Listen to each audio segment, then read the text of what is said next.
Welcome, ladies and gentlemen, to a new review here on Max Talks Movie. And today, the movie I'll be talking about is Seriously Single, the new Netflix original film um, told with an all South African cast. It's a rom-com.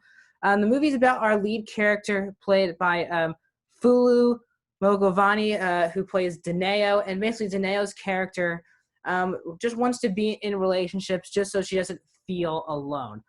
She has a relationship with her best friend, played by Tumu Muraki. If I'm pronouncing these names wrong, I'm very sorry. But their two characters have a very interesting relationship.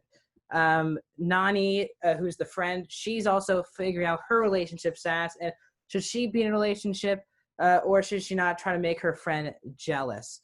This movie is a romantic comedy, ticking in at 1 hour and 47 minutes. My name is Max Gunberg. This is another review here on Max Talks Movies. If you're new to Max Talks Movies, I do Netflix movie reviews in general, TV show reviews, streaming platform reviews, and I do a movie news video once a week, and I do a live stream every Saturday morning from 11 a.m. to 12 p.m. Pacific, where we rank something in the big franchises. This Saturday, I'll be ranking the MCU villains with my brother, Ben.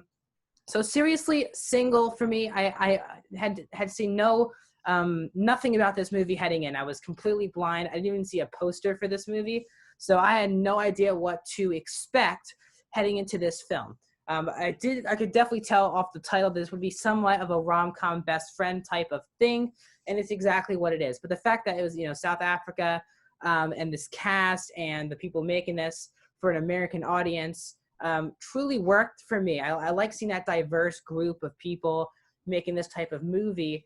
So that part worked. I'll say this, our two leads have really good chemistry here. When they're two on screen together, normally the movie works. They have really good chemistry. You feel that they've been best friends for a very long time. You understand why they're living together. You understand why they would be jealous of each other if one became in a relationship while the other one is still single. They both feel like they get each other very well. You get why they both are trying to make sure their friend's doing okay, and both of their friends' possible relationships here. But our character Tumi Muraki, she played Nani, who is the person on my left here, on my right, your left. She is in a relationship that I really liked. Her relationship in the film was by far my favorite aspect of the film. It brought so much energy and it felt very real. And that's what a lot of the movie was missing for me, was that realism. And I feel like her character and her relationship with her romantic relationship was, in my opinion, the best part of the film. While her relationship with Fulu, who plays Dineo, they also have a really great chemistry as well. And also the film does hit well on its romance. You definitely, even though you know where it's going, sometimes it does work. The cheesiness of the film does work for the majority of the film. But that will move me into my negative. And for me, even though our friends have really good relationship, our lead character, Dineo, she is really unlikable in this movie. Now, you understand what she does in the film, but that doesn't give any excuse for what her character does. Her character, for me, is extremely unlikable. This movie has a lot to do with Instagram, and there is a lot of Instagramming throughout the film.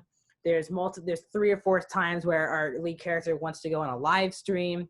It feels like every 5 minutes she's taking a picture to post on Instagram, and it's really because she's a social media person for this company. I don't even know what the company does, but she's just a social media person. So in her life, she's just unraveled by social media, and it just pulls me out of the movie. It didn't need that social media, Instagram aspect of the film, and it's a pretty big part of the movie, was this social media part that just never really clicked for me. I really wanted it to, once the social media stuff was done, I feel like the movie had its heart, it had its emotion, but it kept going back to taking pictures of each other, going live to make these announcements, during proposal, telling everyone to take their phones out. It just pulls me out of the movie because, yes, there are people like this, but I don't want to see that in a movie. It didn't feel real. And it just pulls you out of the movie because you just want these characters to be human. But once they keep going on once our lead character continues to go on social media throughout the film, going live 5 times, I think probably, in this movie, it just gets annoying. And our lead character makes mistakes that you really shouldn't be able to come back from in this relationship. This friendship for the most part is really all about her for the most part. Because her friend Nani, she again on your left, she is just trying to hide her romance because she doesn't want to get jealous. But it just makes you feel more unlikable to our lead character because she's just so about herself. We don't really get that. Nani doesn't really give out her side of the story at all throughout the movie. It's just she has this romance to make our lead character jealous. And it's a really disappointing way to go about the movie. Also, the movie is way too predictable, and I really wasn't laughing at all in the movie. The movie never really made me laugh. Again, it makes a lot of social media jokes, a lot of jokes about online dating and dating really in general, which I think it worked, but it wasn't funny. It's supposed to be a rom-com, and I say this a lot about Netflix rom-coms. For the majority of them, some really work for me, but most of the time they don't, is that you need both for this movie to work.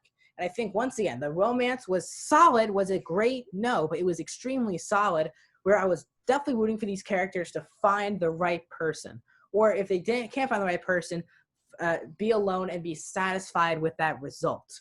But you also want this movie to be fun and comedic. And the movie, for me, I didn't laugh at all during this movie. And the movie at an hour 47 did feel a touch too long. In my opinion, I would have actually preferred this type of plot and these characters to be in a possible TV show. It felt like, to me, this was kind of like if they could put an 8-episode comedy into one movie, this is what it would be. We go through a lot of time. We go from like February to April to July to September, October. We go through a lot of time, and you don't really feel that time with these characters. You do with the runtime, but the characters don't really change in that 1 year really span of the film, I think. I don't know. It feels like it's a year span of the movie. So I would have liked to seen our characters evolve a lot more because they are showing that time is passing. Months are going by. But it seems like our characters are just in the same place every month. And that was quite disappointing. I like the idea of doing that. Go through each month, see how our characters evolve, which is a lot of what great movies do. When time passes, characters evolve. But here, time passes and nothing changes. The end result of this movie, without spoiling it, doesn't really shock you, and it's really where we started the movie. And that was extremely disappointing. You also know everything that is coming. You know who's going to end up with who, what these character decisions are going to be. And that just, again, pulls you out of the movie.